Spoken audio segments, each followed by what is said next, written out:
I'm Welton Gaddy. Welcome to State of Belief, continuing coverage of the 2020 Democratic National Convention across America.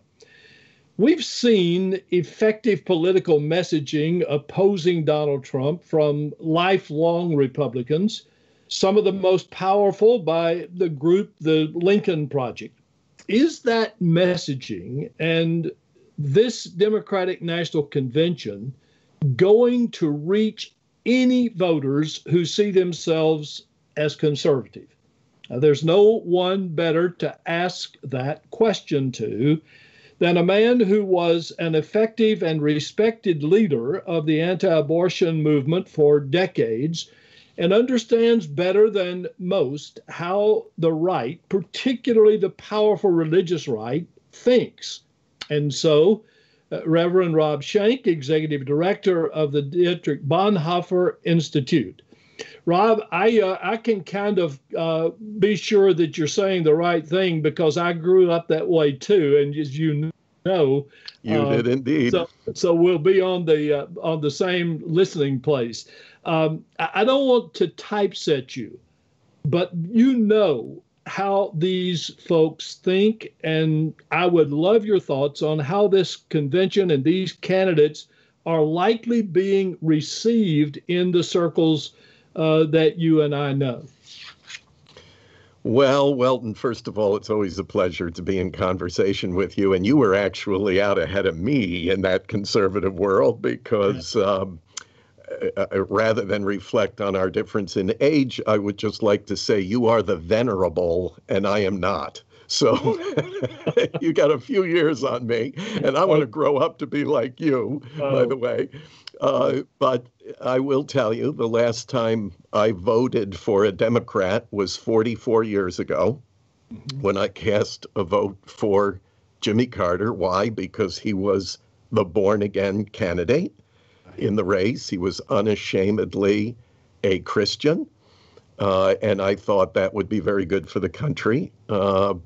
Shortly after that, I had a conversion, as you know, to what I call Ronald Reagan Republican religion, and I voted straight-line Republican for the next 40 years. This year, that will change. I will vote for a Democrat again, Joe Biden, for many reasons, but I still keep very close company with my old colleagues. In fact, several who work for President Trump. They work inside the administration. Some of them answer directly to him. And I do hear them talk. And, you know, I would answer your question in two ways. One is, what are they thinking on their pillows at night after they've read their evening Bible portion and prayed? That may be different than what they're saying during the day hours. And during the day hours, I suspect, well, frankly, I know because they still talk to me. Yeah.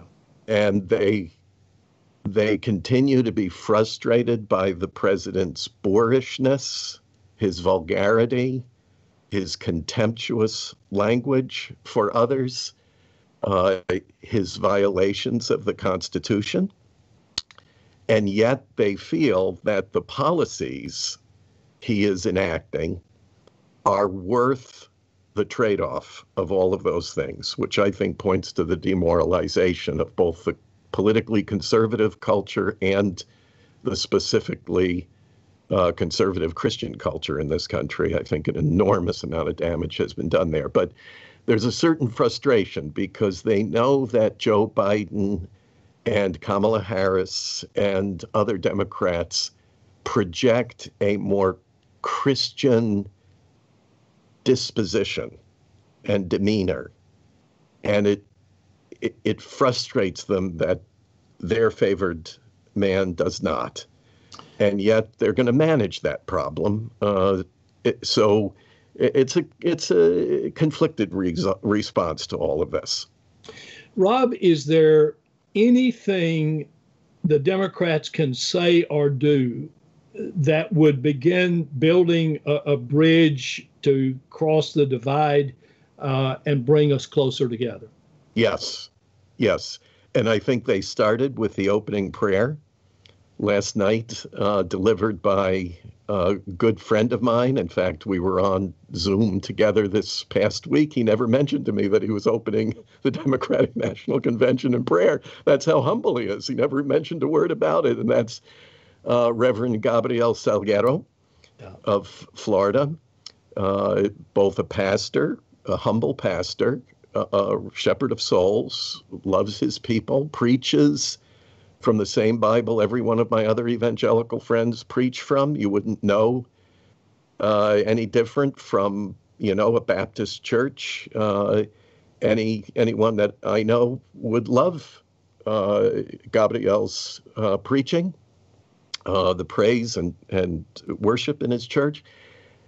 And he ended his prayer in the matchless name of Jesus. Mm-hmm. That sent a very strong signal that this Democratic Party of this generation is open to not just receiving, but affirming the message of Bible-believing, born-again, evangelical Christians.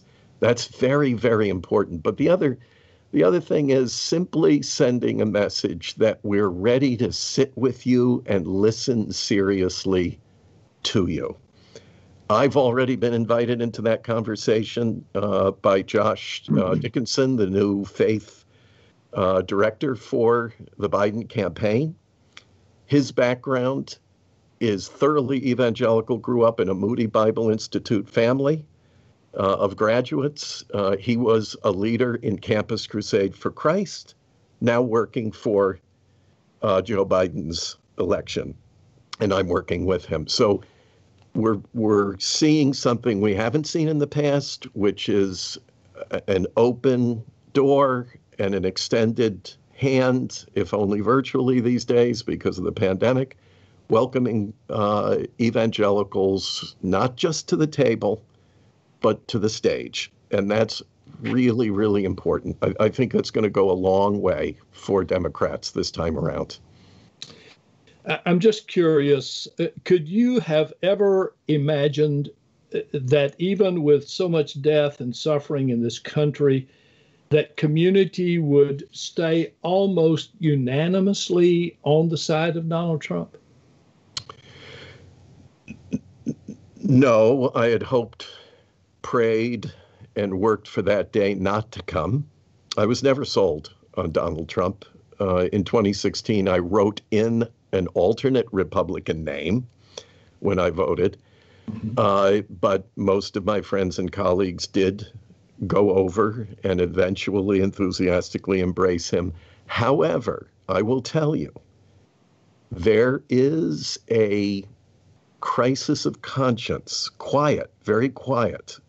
No one will say it. Some of them are downright fearful of being ostracized or told that they are instruments of Satan for their inner thoughts. I want to help Christians, as Ron Sider and others have. I'm going to mention a wonderful book out, The Spiritual Danger of Donald Trump, yes.